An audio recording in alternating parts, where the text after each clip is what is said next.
C ಮುಗ್ದಾದ್ಮೇಲೆ ಏನೋದು ತುಂಬಾ ಜನ students ಏನಂತಂದ್ರೆ ಮೈಂಡಲ್ಲಿ ದೊಡ್ಡ ಕ್ವಶನ್ ಮಾರ್ಕ್ ಉಳ್ದಾಗುತ್ತೆ.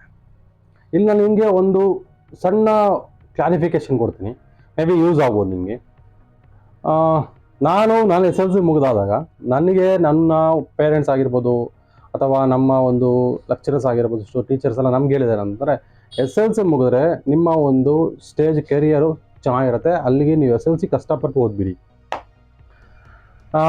ಪಿ ಯು ಸಿಗೆ ಬಂದ್ವಿ, ಪಿ ಯು ಸಿ ಕಷ್ಟಪಟ್ಟು ಓದಿ, ಡಿಗ್ರಿ ಕಷ್ಟಪಟ್ಟು ಓದಿ. ಸೊ ಈ ಥರ ಒಂದು ಮಾತುಗಳು ನೀವು ಕೇಳಿರ್ತೀರ. ಇಲ್ಲಿ ನಾನು ನಿಮ್ಗೆ ಬಂದಿರೋದೇನಂತಂದ್ರೆ, ಎಸ್ ಎಲ್ ಸಿ ಅಂದರೆ ಒಂದು ನಾನು ಹೇಳ್ತಿರೋದು ಕೆರಿಯರ್ಗೆ ಒಂದು ಮೈಂಡ್ ಸ್ಟೇಜ್, ಅಂದರೆ ಮನೆಗೆ ನಾವು ಪಾಯ ಯಾವ ಥರ ಹಾಕ್ತೀವಲ್ವಾ, ಸೊ ಆ ಥರ ಎಸ್ ಎಲ್ ಸಿ ಅನ್ನೋದು ಮನೆ ಪಾಯ. In remaining P U C, degree, ನಾವು ಮುಂದೆ ಏನೆಲ್ಲ ಒಂದು ಕೆರಿಯರ್ನ ಚೂಸ್ ಮಾಡ್ತೀವಲ್ಲ, ಅದು ಬಂದ್ಬಿಟ್ಟು ಮನೆ ಪಾಯ ಗಟ್ಟಿಯಾಗಿರಬೇಕು. ಆ್ಯಂಡ್ ಮನೆ ಪಾಯ ಗಟ್ಟಿಯಾಗಿರ್ಬೇಕಂತ ಅದಾದಮೇಲೆ ನಾವು ಯಾವ ಥರ ಒಂದು ಮನೆ ಮೇಲೆ ಯಾವ ಥರ ನಾವು ಡಿಸೈನ್ ಮಾಡಿ ಕಟ್ಕೋತೀವಲ್ವಾ, ಅದೆಲ್ಲ ನಾವು ಮಾಡ್ತಕ್ಕಂಥ ಪಿ ಯು ಸಿ, ಡಿಗ್ರಿ ಅದೆಲ್ಲ. ಯಾಕೆ ಹೇಳ್ತಾ ಇದ್ದೀನಿ ಅಂತಂದರೆ, ಪಾಯ ಸೇಮ್ ಇರುತ್ತೆ. ಮನೆ ನಾವು ಸ್ಟ್ರಕ್ಚರ್ ಡೂಪ್ಲೆಕ್ಸ್ ತೊಗೋಬೇಕಾ, ಇಲ್ಲ ಸಿಂಗಲ್ ಮನೆ ಹಾಕೋಬೇಕಾ, ಇಲ್ಲ ಡಬಲ್ ಮನೆ ಹಾಕೋಬೇಕಾ, ಇಲ್ಲ 4th ಫ್ಲೋರ್ ತನಕ ಕಟ್ಟಬೇಕಾ, ಇಲ್ಲ ಅಪಾರ್ಟ್ಮೆಂಟ್ ಕಟ್ಟಬೇಕಾ ಅನ್ನೋದು ನಮ್ಮ ಮೇಲೆ ಡಿಪೆಂಡ್ ಆಗಿರುತ್ತೆ. ಸೊ ಅದೇ ಥರನೇ ಎಸ್ ಎಲ್ ಸಿ ಮುಗಿದ ನಂತರ ತುಂಬಾ ಸ್ಟ್ರೀಮ್ಸ್ ಇದೆ. ಅಂದರೆ ಸೈನ್ಸ್, ಕಾಮರ್ಸ್, ಆರ್ಟ್ಸ್, ಪ್ಯಾರಾಮೆಡಿಕಲ್ ಇದೆ, ITI, ಡಿಪ್ಲೊಮೊ, ಈ ಥರ ತುಂಬಾ ದಾರಿ ನಮಗೆ ಕಾಣುತ್ತೆ. ಆದರೆ ಯಾವ ದಾರಿ ಚೂಸ್ ಮಾಡ್ಬೇಕನ್ನೋದೇ ನಮಗೆ ಒಂದು ದೊಡ್ಡ ಕ್ವಶನ್ ಮಾರ್ಕ್. ಇಲ್ಲಿ ನಾವು ಏನು ಮಾಡ್ತೀವಿ ಮಿಸ್ಟೇಕ್ ಅಂತಂತಂದರೆ, ಬೇರೆ ಯಾರೋ ಹೇಳಿದ್ರು, ಇಲ್ಲ ಅಕ್ಕ ಆಗಿರ್ಬೋದು, ಅಣ್ಣ ಆಗಿರ್ಬೋದು, ಅವರು ಓದಿದ್ದಾರೆ ನಾನು ಅದೇ ಓದ್ತೀನಿ, ಇಲ್ಲ ಯಾರೋ ಒಬ್ರು ನನಗೆ ಸಜೆಸ್ಟ್ ಮಾಡಿದ್ರು, ಈ ತಗೋ ಅಂತ ಹೇಳಿದ್ರು, ನನಗೆ ಅದರಲ್ಲಿ ಒಳ್ಳೆ ಗ್ರಿಪ್ ಇದೆಯಂತೆ ಅಂತ ಅವ್ರು ನಾನು ಪ್ರೋತ್ಸಾಹ ಕೊಟ್ಟರು, ನಾನು ತಗೊಂಡೆ. ಈ ಥರ ಒಂದು ನಾನು ತುಂಬ ನೋಡಿದ್ದೀನಿ, ಕೇಳ್ಪಟ್ಟಿದ್ದೀನಿ.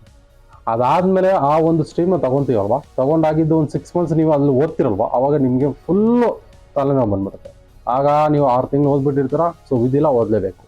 ಆ್ಯಂಡ್ ಇನ್ನೊಂದು ವಿಚಾರ ಏನಂತಂದರೆ, ಫಾರ್ ಎಕ್ಸಾಂಪಲ್ ಒಂದು ಡಾಕ್ಟರ್ ಆಗಬೇಕು, ಅಥವಾ ಒಂದು ಅಕೌಂಟೆಂಟ್ ಆಗಬೇಕು, CA ಹೋಲ್ಡರ್ ಆಗಬೇಕು, ಅಥವಾ ಒಂದು ಹಿಸ್ಟ್ರಿ ಡಿಪಾರ್ಟ್ಮೆಂಟಲ್ಲಿ ಒಂದು ಒಳ್ಳೆಯ ಹೆಸರು ಮಾಡಬೇಕು ಅಂತ ನೀವು ಪ್ರೆಸೆಂಟ್ ನೀವು ಆಲ್ಮೋಸ್ಟ್ ಎಸ್ ಎಲ್ ಸಿ ಮುಂಚೆನೇ ನೀವು ಕನ್ಸ್ಕೊಂಡಿದ್ರೆ, ಅದರದೇ ಆದಂಥ ಒಂದು ತೊಗೋಬೇಕಾಗುತ್ತೆ, ಅದರದೇ ಆದ ಒಂದು ಸ್ಟ್ರೀಮನ್ನು ನೀವು ಸೆಲೆಕ್ಟ್ ಮಾಡಬೇಕು. ಫಾರ್ ಎಕ್ಸಾಂಪಲ್ ನೀವು ಡಾಕ್ಟರ್ ಆಗಬೇಕಂತ ಹೇಳ್ಬಿಟ್ಟು ನೀವು ಕಾಮರ್ಸ್ ತಗೋದ್ರೆ ಡಾಕ್ಟರ್ ಆಗೋಕ್ಕಾಗೋದಿಲ್ಲ.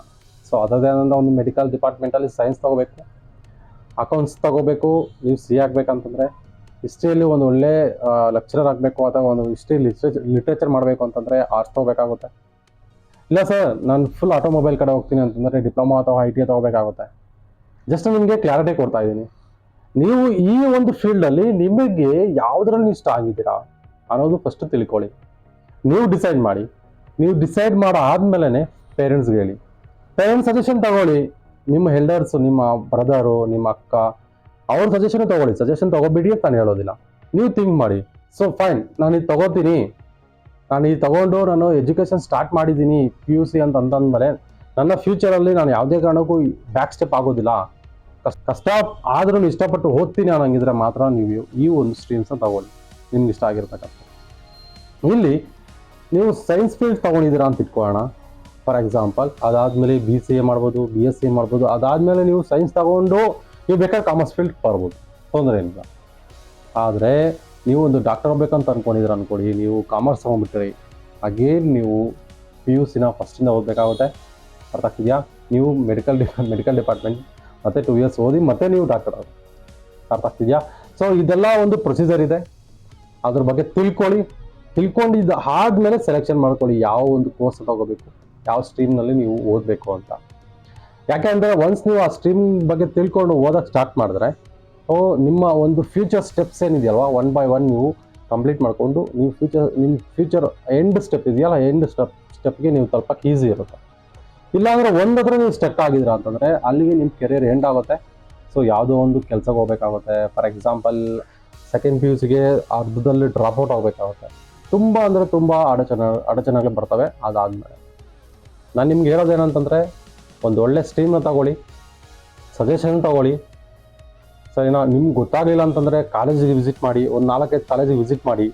ಸೊ ಏನೆಲ್ಲ ಕೋರ್ಸಸ್ ಇದೆ, ಹೇಗೆ, ಏನು, ನೆಕ್ಸ್ಟ್ ಸ್ಟೆಪ್ ಏನು, ಅರ್ಥ ಆಗ್ತಿದೆಯಾ? ನಿಮ್ಮ ಟೀಚರ್ಸೇ ಇರ್ತಾರೆ, ಆ ಟೀಚರ್ಸ್ನ ಕೇಳಿ.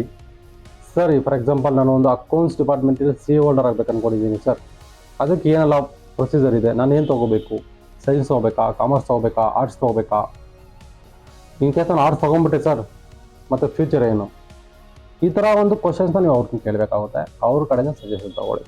ಫಾರ್ ಎಕ್ಸಾಂಪಲ್ ನಾನು ನಿಮ್ಗೆ ಹೇಳೋದೇನಂದರೆ, ಸೈನ್ಸ್ ತೊಗೊಂಡಿದ್ರೆ ಅಂದ್ಕೊಳ್ಳಿ, ಸೈನ್ಸ್ ಬೆಸ್ಟ್ ಯಾರಿಗೆ ಅಂತಂದರೆ, ಫಾರ್ ಎಕ್ಸಾಂಪಲ್ ಇಂಜಿನಿಯರಿಂಗ್ ಮಾಡ್ತಾರೆ, ಅರ್ಥ ಆಗ್ತಿದೆಯಾ, ಅವರು ಕೆಮಿಕಲ್ ಡಿಪಾರ್ಟ್ಮೆಂಟಲ್ಲಿ ಅದು ಕಂಟಿನ್ಯೂಟಿ ಬಯಾಲಜಿ ಎಲ್ಲ ಬರುತ್ತೆ.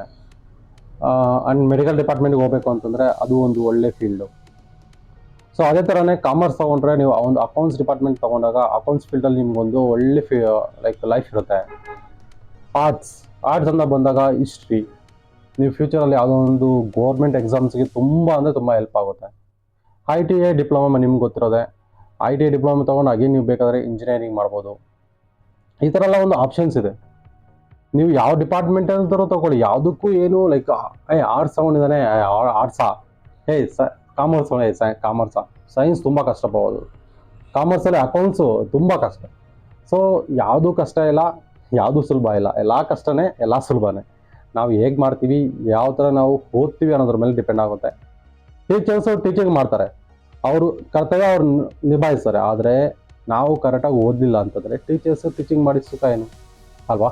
ಸೊ ನಾನು ನಿಮ್ಗೆ ಹೇಳೋದು ಅಂದರೆ, ಬಿಫೋರ್ ಎಕ್ಸಾಮ್ ಮುಗೀತಾ, ಪಾಸ್ ಆಗಿದೆ ಅಂತ ಬಂತಾ, ಸೊ ಸ್ಟಾರ್ಟ್ ಮಾಡ್ಕೊಳ್ಳಿ. ಓಕೆನಾ? ಯಾವ ಕಾಲೇಜಸ್ ನೀವು ಓದಬೇಕು, ನಿಮ್ಮ ಬಜೆಟ್ ಏನು. ಫಾರ್ ಎಕ್ಸಾಂಪಲ್ ಇದೊಂದು ವಿಚಾರ ಹೇಳ್ತೀನಿ ನೋಡಿ, ಒಂದು ಒಳ್ಳೆ ದುಡ್ಡು ಕಟ್ತೀವಿ, 1 ಲಕ್ಷ ಕಟ್ಬಿಟ್ಟು ಒಂದು ಒಳ್ಳೆ ದೊಡ್ಡ ಕಾಲೇಜಲ್ಲಿ ಹೋದರೆ ಮಾತ್ರ ನನಗೆ ಒಂದು ಒಳ್ಳೆ ಪೊಸಿಷನ್ ಸಿಗುತ್ತೆ. ಇಲ್ಲ ನಾನಿಲ್ಲಿ ಒಂದು ಗೌರ್ಮೆಂಟ್ ಕಾಲೇಜಲ್ಲಿ ಓದಿದ್ದೀನಿ, ನನಗೆ ಪೊಸಿಷನ್ ಸಿಗೋದಿಲ್ಲ. ಸೊ ಇದೆಲ್ಲ ಮೈಂಡಿಂದ ತೆಗೆದ್ಬಿಡಿ. ನಿಮ್ಮ ಫಿನಾನ್ಷಿಯಲ್ ಸ್ಟೇಟಸ್ನ ಒಂದ್ಸರಿ ಚೆಕ್ ಮಾಡ್ಕೊಳ್ಳಿ. ನಿಮ್ಮ ಅಪ್ಪ ಅಮ್ಮ ಅವ್ರ ಕಡೆಯಿಂದ ಆ ದುಡ್ಡನ್ನ ಪೇ ಮಾಡೋಕ್ಕಾಗುತ್ತಾ, ಅದನ್ನ ಚೆಕ್ ಮಾಡ್ಕೊಳ್ಳಿ. ಅರ್ಥ ಆಗ್ತಿದೆಯಾ? ಸೊ ಗೌರ್ಮೆಂಟ್ ಕಾಲೇಜಲ್ಲೇ ಓದಲಿ ಅಂತ ನಾನು ಹೇಳೋದಿಲ್ಲ, ಕಡಿಮೆ ಫೀಸಲ್ಲಿ ಪ್ರೈವೇಟ್ ಕಾಲೇಜಸ್ ಇದೆ, ಹೋಗಿ ನೀವು ಓದಿ. ಪ್ರತಿಯೊಂದು ಈಗ ಆನ್ಲೈನಲ್ಲಿದೆ, ನಿಮ್ಗೆ ಏನಾದರೂ ಗೊತ್ತಾಗಲಿಲ್ಲ ಅಂತಂದರೆ ನೀವು ಆನ್ಲೈನ್ ಥ್ರೂ ಹೋದರೆ ನಿಮ್ಗೆ ಪ್ರತಿಯೊಂದು ಇನ್ಫಾರ್ಮೇಷನ್ ಸಿಗುತ್ತೆ ಅಲ್ವಾ? ಸೊ ಓದಿ, ಒಂದು ಒಳ್ಳೆ ಸ್ಟೆಪ್ನ ಮುಂದೆ ತಗೊಳ್ಳಿ, ಫ್ಯೂಚರಲ್ಲಿ ಒಂದು ಒಳ್ಳೆ ಪೊಸಿಷನ್ಗೆ ಬನ್ನಿ, ಸರಿನಾ? ಸೊ ನನ್ನ ಕಡೆಯಿಂದ ನಾನು ಗೊತ್ತಿರ್ತಕ್ಕಂಥ ಒಂದು ಇನ್ಫಾರ್ಮೇಷನ್ನ ಶೇರ್ ಮಾಡಿದ್ದೀನಿ. ಸೊ ಇದೇ ಥರದ ಒಂದು ಇನ್ಫಾರ್ಮೇಷನ್ನ ನಿಮ್ಗೆ ಬೇಕು ಅಂತಂದರೆ ನನ್ನ ಒಂದು ಚಾನಲ್ನ ಸಬ್ಸ್ಕ್ರೈಬ್ ಮಾಡೋದಂತ ಮರಿಬೇಡಿ. ಸೊ ವಿಡಿಯೋ ಇಷ್ಟ ಆಗಿದರೆ ನಿಮ್ಮ ಫ್ರೆಂಡ್ಗೆ, ಯಾರೆಲ್ಲ ಕನ್ಫ್ಯೂಸ್ ಆಗಿರ್ತಾರಲ್ವ, ಅವ್ರಿಗೆ ಈ ವಿಡಿಯೋನ ಸೆಂಡ್ ಮಾಡಿ. ಸೊ ಮೇ ಬಿ 1% ಆದರೂ ಯೂಸ್ ಆದರೆ ನನ್ನ ಖುಷಿನೇ. Okay, thank you so much.